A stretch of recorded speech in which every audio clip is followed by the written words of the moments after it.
What up, y'all? It's your boy, Mr. Downtown Ray Melo, and you're listening to the Entertainment Report on iHeartRadio, live from Dubai for Monday, February 6, 2017, delivering some major stories and trends going on in the world of entertainment and beyond. You can follow the show on Facebook, Twitter, or Instagram, facebook.com/The Entertainment Report with Ray Melo, that's RAYMELO, on Twitter at The Enter Report, or on Instagram at The Entertainment Report. You can listen to the show anytime you want on iHeartRadio. Just go to iHeart.com. We got iHeart phone app, search for the Entertainment Report, and it'll take you to the page. I hope everyone had a fantastic weekend. Optimus Prime turns against his Autobot partner Bumblebee in a new big game teaser for Transformers The Last Night. The 30-second spot aired during the Super Bowl Sunday and featured stars Mark Wahlberg and Anthony Hopkins as they deal with the Transformers going to war on Earth once again. Hopkins narrates, "You want to know, don't you, why they keep coming here to Earth," in the clip before a female voice who is seemingly in control of Optimus Prime takes over.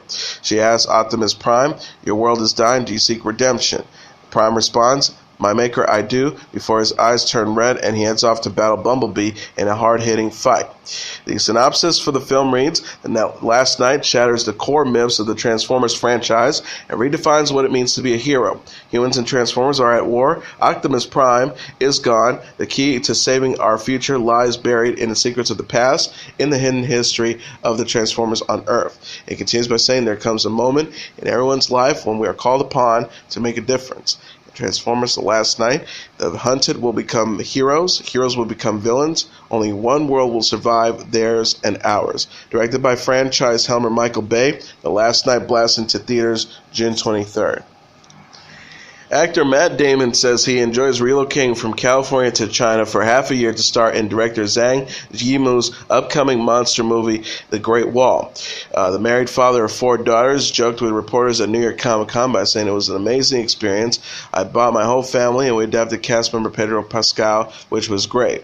He also said, "But I think one of the really interesting things is like Zhang Yimou said earlier, we had over 100 translators. It was the biggest movie that I've ever been a part of. It was just massive, but despite the fact that we didn't speak all the same language, everybody there had spent their lives making movies, and we had that language in common, and it was really cool to see how much we actually could speak through the work that we were doing together. That was really cool." Co-starring Jing Tyne, Willem Dafoe, and Andy Lau, The Great Wall opens nationwide on February 17th. Damon is currently on the award circuit for Manchester by the Sea, a film he helped produce. The Directors Guild of America presented Damien Chazelle with its award for Outstanding Directorial Achievement in Feature Film in Los Angeles on Saturday night. Chazelle's contemporary movie musical La La Land, starring Emma Stone and Ryan Gosling, is also up for 14 Oscars later this month. The DGA win makes Chazelle the filmmaker to beat at the Oscars. Gareth Davis took home the DGA honor for Outstanding Directorial Achievement in First-Time Feature Film for Lion, another Best Picture Oscar contender. Miguel Sapochnik scored the prize for Outstanding Directorial Achievement in dramatic series for helming the Game of Thrones episode The Battle of the Bastards, and Becky Martin earned the accolade for Outstanding Directorial Achievement in a comedy series for her work on the Veep episode Inauguration. Dakota Johnson and Jamie Dornan dazzled on the red carpet Thursday. The 27-year-old American actress and the 34-year-old actor from Northern Ireland attended the Los Angeles premiere of their movie 50 Shades Darker at the Ace Hotel. Johnson turned heads in a blush-colored Valentino dress with a plunging neckline and back, while Dornan looked dapper in a navy suit with a strip tie and tan shoes. The actor said in an interview with the Today Show at the event, "I think we're kind of forced into being best friends. Thank God, because if we didn't get along, it would be really, really awful." Dornan added of the film's series' many sex scenes, "It's a very unique sort of friendship. It's a friendship that built on maybe more trust than other friendships need to be because of the situations we had to get through together." Rita Ora, Marisha Gay Harden, and Kim Basinger were among the other stars at the premiere. Ora chose a floral printed dress with a high-low elm, while Harden and Basinger both wore black dresses. The 50 Shades movies are based on the E.L. James erotic book trilogy of the same name. The series follows the romance between Anastasia Steele, played by Johnson, an inexperienced college student, and Christian Grey, played by Dornan, a BDSM-loving businessman. 50 Shades Darker, which opens February 10th, was preceded by 50 Shades of Grey and will be followed by 50 Shades Freed in 2018. Johnson laughed through a 50 Shades skit this week on The Tonight Show, and Dornan recreated Christian's workout routine on Conan. New 24 Legacy star Corey Hawkins says he was lucky to get advice and blessings from former star Kiefer Sutherland. Hawkins said while speaking to Fox News, "Me and Kiefer have talked, and we talked extensively. I won't say everything we talked about, but the gist of it is that he is super pumped." He also added he was almost more pumped about it than I was about it, and he is really excited about this new idea, and Kiefer gave me a lot of great advice in terms of going through this as an actor because it is really challenging. Sutherland famously portrayed counter-terrorist unit agent Jack Bauer for 9 seasons on 24 from 2001 to 2014, including a limited 12-episode series. Now Hawkins is taking over in the lead role as Army Ranger Eric Carter as he races against the clock to save the United States from a terrorist threat. Hawkins previously said about filling in for Sutherland, "I was such a fan and still am of the show. The real-time premise changed the face of television. The idea of a new hero for a new day sang to me." 24 Legacy premiered after the Super Bowl on Fox. Previously, Fox stated the new series might not feature Sutherland in the future. However, Legacy will still cross over with the first series as the latest trailer teased the return of Special Agent Tony Amedia, portrayed by Carlos Bernard. 4-time Emmy Award winner Edie Falco will portray defense attorney Leslie Abramson in the 8-episode anthology series Law & Order True Crime, The Menendez Murders, NBC announced. Falco is best known for playing the title character in Nurse Jackie and mob wife Carmela Soprano on The Sopranos. She also co-starred on Horace and Pete, Oz, and Homicide: Life on the Streets, and now can be seen on the big screen in The Comedian opposite Robert De Niro. Jennifer Salk, president of NBC Entertainment, said Edie's past iconic roles cemented her place among the highest calibers of actresses working today, and we couldn't be happier that someone of her stature will be joining on our upcoming Menendez series. We know she will do a remarkable job portraying the complexities of defense attorney Leslie Abramson and the issues that made her such a compelling figure. Executive producer Dick Wolf said, "I've known Edie for more than 2 decades. Our working relationship started when she was among an elite group of actors who made multiple appearances as defense attorneys on Law & Order in the early 90s. Edie is at the top of that list. She did a fabulous job on Law & Order, and as Leslie Abramson will knock the role out of the park." The Menendez murders will focus on the notorious case of Lau and Eric Menendez, wealthy brothers who were convicted in 1996 of murdering their parents and sentenced to life imprisonment without the possibility of parole. No other casting has been announced yet. Harvard University's famed drama troupe Hasting Pudding's theatricals roasted Deadpool star Ryan Reynolds in Cambridge Friday. The group officially crowned the actor its 2017 Man of the Year, presenting him with its iconic Hasting Pudding pot. Reynolds also attended the opening night performance of the club's new show, Casino Evil. Earlier this month, Hidden Figures actress Octavia Spencer was declared Hasting Pudding Woman of the Year. Season 3 of the sci-fi series Zoo has begun. The show said in a Facebook post this week, "Zoo fans, production has begun on Season 3, coming this summer. What are you looking forward to seeing in the new season?" The message accompanied a photo from the show's set, which featured director's chairs with Zoo embezzled on the back. Based on the novel by James Patterson, the show is a global thriller about a wave of violent animal attacks against humans. It stars James Wolk, Christine Connolly, Nansel Anozi, and Billy Burke. Irish actor Ardal O'Hanrahan has joined the cast of the BBC's Caribbean crime drama Death in Paradise. Best known for his work in the comedy series Father Ted and My Hero, he debuted as police detective Jack Mahoney in this week's Season 6 episode of Death in Paris. O'Hanrahan is taking over as series lead from outgoing cast member Chris Marshall, who has played Humphrey Goodman for 4 seasons. O'Hanrahan will continue with the show through Season 7, which is to premiere next year. O'Hanrahan said in a statement, "I'm delighted to be joining Death in Paradise and explore what's made Mooney up and leave London for a life in the Caribbean. I've always had a taste for filming in Guadeloupe and can't wait to get back." Marshall added, "Death in Paradise has been an incredible experience. 6 months every year filming on a tropical island In the Sunshine, What's Not to Love. Humphrey was socially awkward and clumsy, but also brilliant. I'll miss him, but it's time to hand over this to someone new and spend more time with my family. I know Ardal will do a superb job, and I just hope Humphrey gets a happy ending. The British broadcaster said of the nature of Humphrey's exit is being kept under wraps until his final episode airs this Thursday. Thursday's edition of Inside the Actors Studio will feature the stars of HBO's comedy series Girls.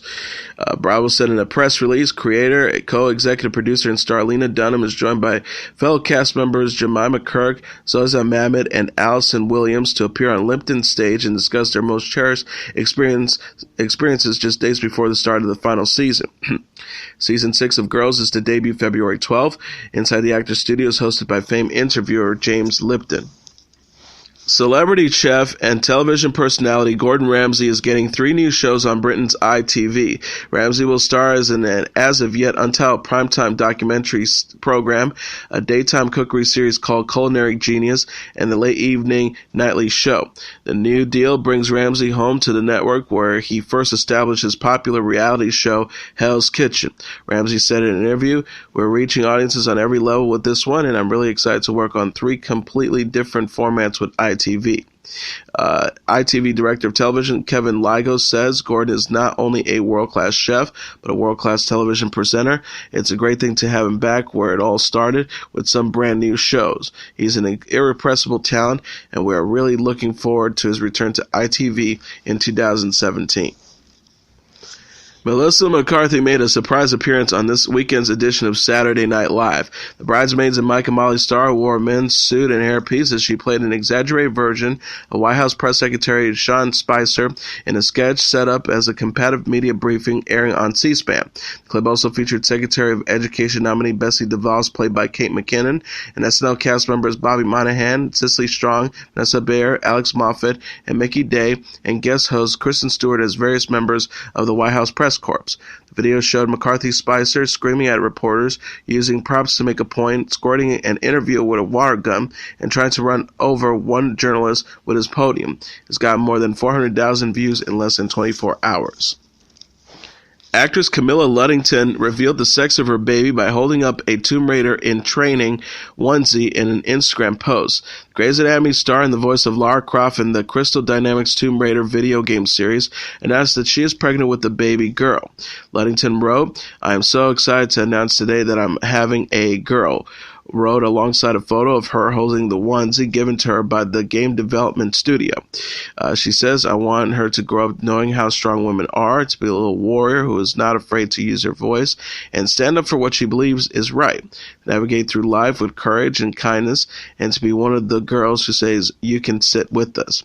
Luddington showed off her baby bump while attending the People's Choice Awards with boyfriend Matthew Allen. She provided an update on her pregnancy at the show in January and told E! News she got the opportunity to chat with the other celebrity moms. Luddington says, "I'm feeling great. I'm slowly feeling heavier, like 10 pounds heavier every time we walk a few steps, but I'm surviving. I hear stories from all the moms on set, so to have that experience myself and all the joys and the highs and lows, I'm excited for all of that." Brooklyn Nine-Nine actress Chelsea Peretti has announced on Instagram she is pregnant with her first child. Peretti is married to comedian and actor Jordan Peele. She captioned Beyonce Schminanske Saturday's mirroring selfie, which showed off her growing baby bump. Grammy Award-winning pop star Beyonce revealed last week she is expecting twins with her husband, rapper Jay-Z. Kylie Minogue and fiancé Joshua Sassy have called it quits. The 48-year-old Australian singer confirmed in an Instagram post Friday that she and the 29-year-old English actor called off their wedding after nearly a year-long engagement. Minogue wrote to her 1.4 million followers, "Thank you for all your love and support throughout this recent chapter of my life. Thank you now for your love and understanding with the news that Josh and I have decided to go our separate ways. We only wish the best for each other as we venture towards new horizons. Hashtag the sun will always rise," she added. Sources told The Sun that Melo is absolutely devastated and totally heartbroken by the split. Singer and Sassy got engaged in February 2016 after meeting on the set of the actor's show Gallivant. The pair wrote at the time, "A huge thanks for all your kind wishes today. Love and love, J and K." Melo has said in an interview with the Daily Mail You magazine in December that she and Tessie were still in the romantic stage of their relationship. She also shared that they were in no rush to tie the knot. The star gushed, "I'm happy enjoying being engaged. It's a lovely time we have together. There's no pressure. My mom isn't buying a hat. Everyone is very happy for us as we are. My parents love him." Melo last released the holiday album Kylie Christmas in 2015. Sassy is known for playing the Tala character on Gallivant and presently portrays Xavier on the CW's series No Tomorrow. Rapper Nicki Minaj has called out designer Giuseppe Nannati, for denying her proper credit and compensation for the brand's Nicki line of sneakers. Minaj explained on Twitter that although Zanotti had informed her she was the inspiration for the shoe, which also bears her name, the company would not accept calls from her agency to discuss a former collaboration. She says, "I met Giuseppe Zanotti years ago, at which time I told him I inspired him to design a sneaker in my honor. Wore them on the cover of Cosmo. Recently he gave other artists capsule collections. My agency reached out and was told they're not taking our call." Minaj also shared an Instagram photo of a Google search for Nicki sneakers which showed various styles of the shoes.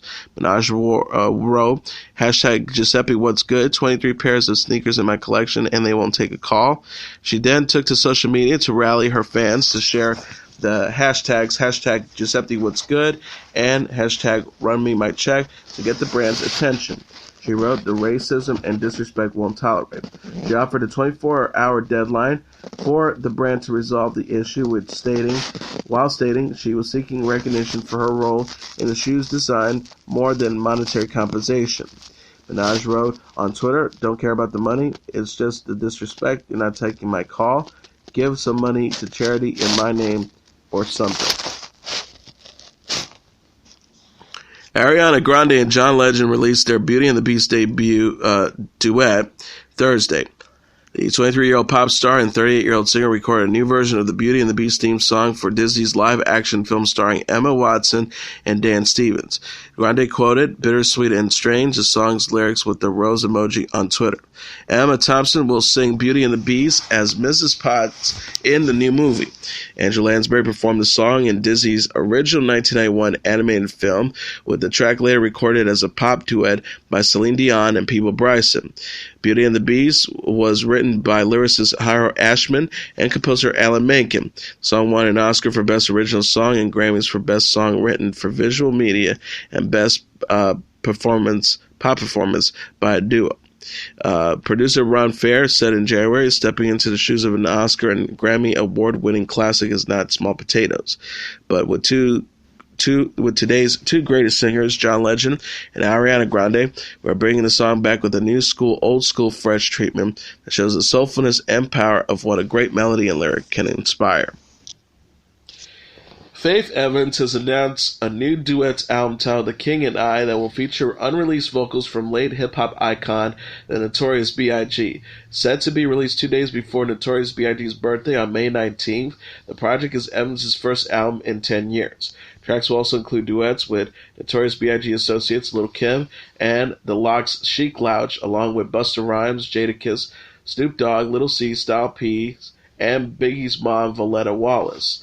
She says, "I remember telling Mrs. Wallace years ago that one day it would be really dope if I could do something similar to Natalie and Nat King Cole's Unforgettable."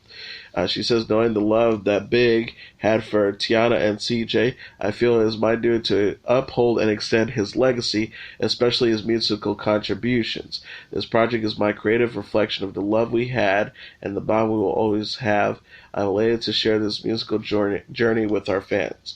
2 songs from The King and I have been released on Spotify, including When We Party featuring Snoop Dogg and NYC featured Jadakiss.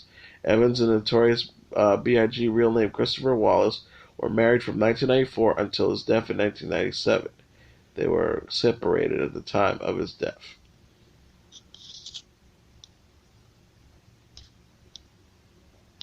The Canadian rock band Nickelback has announced plans for a Feed the Machine summer concert tour.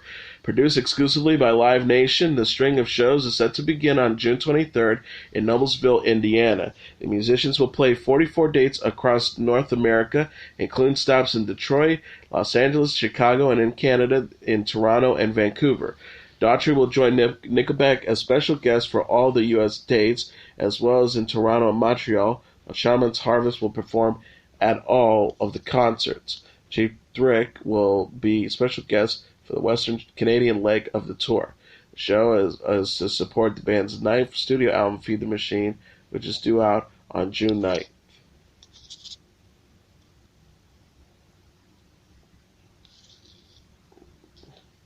The James McAvoy lead thriller Split is the #1 movie in North America for a third weekend, earning an additional $14.6 million in receipts, BoxOfficeMojo.com announced Sunday.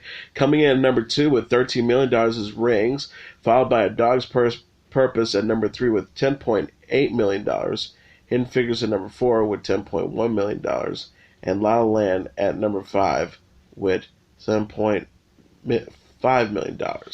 Rounding out the top tier are Resident Evil, the final chapter, number 6 with $4.5 million, Sting at number 7 with $4.08 million, Lion, number 8 with $4.01 million, The Space Between Us at number 9 with $3.8 million, and Triple X, The Return of Xander Cage at number 10 with $3.7 million. And now let's take a look at what happened on this date in entertainment history. On this date in 1911, Ronald Reagan is born. As the 40th President of the United States, the former movie star was called the Great Communicator for his ability to get through the ordinary Americans and give them hope and optimism for their own future and of their country. Despite his lifelong ambition to big government, he was credited with restoring the faith in the United States government and the presidency after a long era of disillusionment in the wake of Nixon, Vietnam, and emotional hardship under Carter. But before his years of Hollywood stardom and long before Washington, Ronald Reagan was born on this date in 1911 in Tampico, a small town northwest of Illinois. Reagan later remembers his as an idyllic childhood. Played football in high school and college at Eureka University. He graduated during the Great Depression with few job prospects. He soon began working in radio in Iowa, began broadcasting for football and other sports. While on a spring training trip with the Chicago Cubs in Los Angeles, Reagan got in touch with a former colleague at Who in Des Moines, who connected him with a Hollywood agent. In 1937, Warner Bros. Offered Reagan a seven-year contract starting at $200 per week. His first role was far from a stretch. He played a radio reporter in the 1937 B-movie Love is in the Air, and the Hollywood Reporter called him a natural. A few years after what he later called the Errol Flynn of B-movies. That's what I am, technically. Reagan won the role he would become known for, the football player George Gipp in Notre Dame University and Knute Rockne All-American. The film told the story of the legendary Notre Dame coach Knute Rockne, played by Pat O'Brien, who died in a plane crash. Gipp was the walk-on who became Rockne's star and played and died of a throat infection 2 weeks after his game. As for Reagan, he later recounted in his memoirs that he convinced the filmmakers wanted a tall, heavier actor for the part, that he could play Gipp by showing them a picture of himself in his college uniform. And Reagan would reprise the now immortal lines, "Win one for the Gipper," from his deathbed seat in the film. In addition to making more than 50 films, Reagan became heavily involved in the Screen Actors Guild during his 6 years in Hollywood, serving 6 terms as its president, leading the union through some of the most volatile years in the movie industry. In 1947, when accusations of feminism were running rampant in Hollywood, Reagan testified before the House Un-American Activities Committee and refused to name of suspected communist sympathizers, although the FBI had a file later revealing that he had in fact named people in secret. Around the same time, Reagan's personal life was in turmoil. His wife, the actress Jane Wyman, divorced him in 1948. His increasing involvement in the Screen Actors Guild was reportedly mentioned as a factor for the divorce. Reagan married Nancy Davis in 1952. They had 2 children, Patricia and Ronald. Reagan and Wyman also had a daughter, Maureen, and an adopted son, Michael. Nancy Reagan would become her husband's closest confidant and advisor during his political career. In the early 50s, Reagan became familiar to a much wider audience when he began hosting the television program The General Electric Company. He also traveled the country giving speeches to the GW Company. Though he was a registered Democrat during his years in Hollywood, he changed his political affiliation to Republican in 1962. 2 years later, Reagan made his grand entrance on the political stage with a much-publicized speech at a fundraiser, Barry Goldwater, that year's Republican presidential candidate.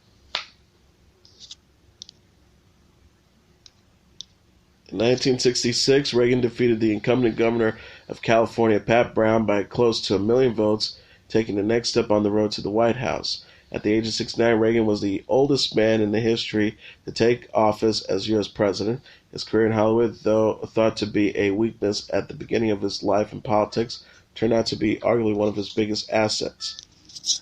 As president, he projected a comforting optimism and weathered setbacks with such success that he became known as the telephone president.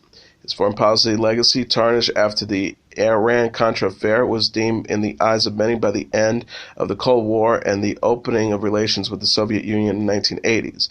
The long success of his sweeping tax cuts and Reaganomics may have been debatable, but he managed to maintain his popularity throughout, leaving the White House in the hands of his loyal Vice President George H.W. Bush in 1988 and maintaining a high approval rating. 6 years later, Reagan made the sobering announcement that he had Alzheimer's disease, which would end his political career. He died on June 5, 2004 at the age of 93. And as your entertainment report for Monday, February 6, 2017, I'm your host, Mr. Downtown Ray Melo. I'll be back tomorrow to deliver some major stories and trends going on in the world of entertainment and beyond. You can follow the show on Facebook, Twitter, or Instagram. Facebook.com/The Entertainment Report with Ray Melo. That's RAYMELO. On Twitter at The Enter Report, or on Instagram at The Entertainment Report. You can listen to this episode or any previous episodes of The Entertainment Report anytime you want on iHeartRadio. Just go to iHeart.com or your iHeart phone app, search for The Entertainment Report, and it'll take you to the page. Good night, and God bless you all.